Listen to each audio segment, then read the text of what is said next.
આ અલખ ને આ બધા નથી આમ ઘણા મણા બેન આમ ઉભા થઈને અલગ ધણી પછી ને તેમ કહો છે ને અલગ ધણી છે ને કહો.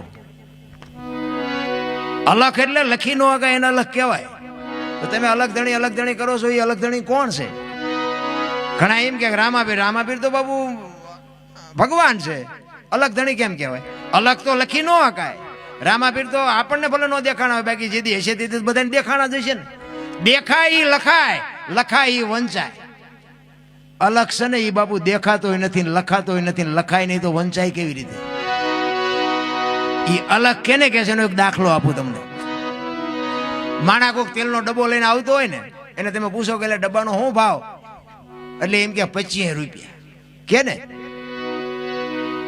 હવે તેલના 25 છે ડબ્બાના, એ તેલ કાઢી લો ડબ્બાનું શું આવે?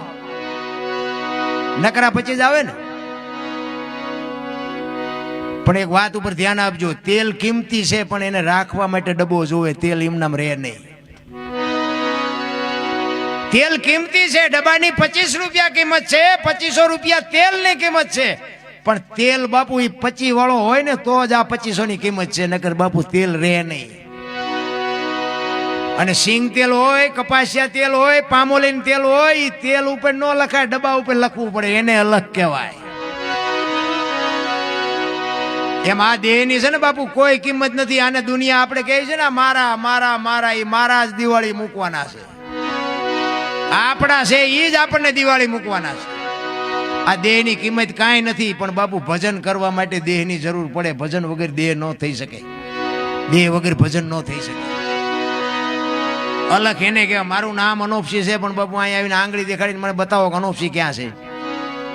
હે અહીં છાતી છે, ગાલ છે, કપાળ છે, માથું છે, તો અનોપસી ક્યાં? જરૂર આની છે રામ. આ હું બોલું છું ને ઈ જ ઈશ્વર છે. જે સ્વર છે ને ઈ જ ઈશ્વર છે. આ હું બોલું એ તમારા કાન સુધી સંભળાય છે, દેખાય છે? ઈ દેખાતો નથી ને ઈ જ સાચું છે.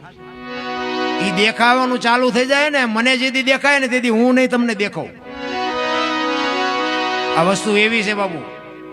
આ 12 વાગ્યા પછી જ બાજુ આ વાતું નીકળે, કઈક એવા અધિકારી બેઠા હોય ને તઈ, બાકી કોઈને કઈ કીધા જેવું નથી. નકર એમ કે અમને દેખાડો, જમ પાણીપુરી વેચવા નીકળ્યા હોય જાણે. અમે એમ નથી, મહેનત કરવી પડે. અમે ઘણી જગ્યાએ પ્રોગ્રામ જ આવીને તો કે આપણે રામાયણની વાત કરી, કીધું સાંભળેલું, બીજું કંઈક કહો. આપણે મહાભારતની વાત કરી, એ સાંભળેલું, બીજું કંઈક કહો. કંઈક આપણે સગાળ છે ને જલારામની, એ તો બધું સાંભળેલું, બીજું કંઈક કોણ. પણ તારે શું સાંભળવું છે એ તો તું કે. હા, અમે જેટલું બોલ્યા છીએ ને અમારું આ જેટલું તમે સાંભળ્યું એટલું જીવનમાં ઉતાર્યું, એટલું ઉતારી લો ને તો બાપુ બીજું સાંભળવાની જરૂર જ ન પડે. આ તો ઓલું ફૂટલું માટલું હોય, નાખ ગમે એટલું કરો તે માટલું ભરાય કોઈ દી? પણ એવું માટલું બાપુ રાખો ને, એમાં ભરીને રાખો ને બેલેન્સ બાપુ, એ જ તમારું ભવિષ્યમાં કામ આવશે. એક વાણી અને એક પાણી. પાણી છે ને એ બહાર સાફ કરશે ને વાણી છે એ અંદર સાફ કરશે. આ બે વસ્તુની ખાસ જરૂર છે.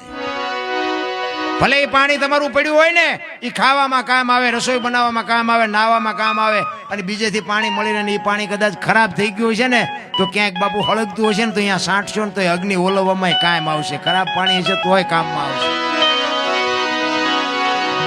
વાણીની પાણીની બેની જરૂર છે.